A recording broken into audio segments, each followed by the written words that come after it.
Salauddin তানভীরকে NCP থেকে সাময়িক অব্যাহতি। নিয়োগে অবৈধ হস্তক্ষেপ এবং কমিশন বাণিজ্যের অভিযোগ উঠায় দল থেকে সাময়িক বরখাস্ত করা হয়েছে জাতীয় নাগরিক পার্টির যুগ্ম সদস্য সচিব গাজী সালাউদ্দিন তানভীরকে।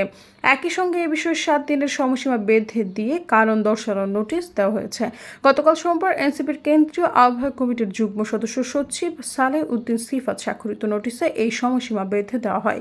এতে বলা হয়, কমিটির আহ্বায়ক নাহিদ ইসলাম ও সদস্য সচিব আক্তার হোসেনের নির্দেশক্রমে এই নোটিশ দেওয়া হয়েছে।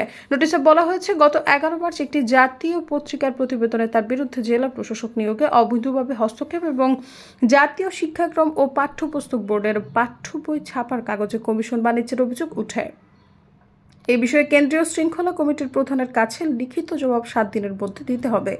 জবাবে উল্লেখ করতে হবে কেন তাকে স্থায়ীভাবে বহিষ্কার করা হবে না। সৈয়দা ফারিয়া, সমযোগ।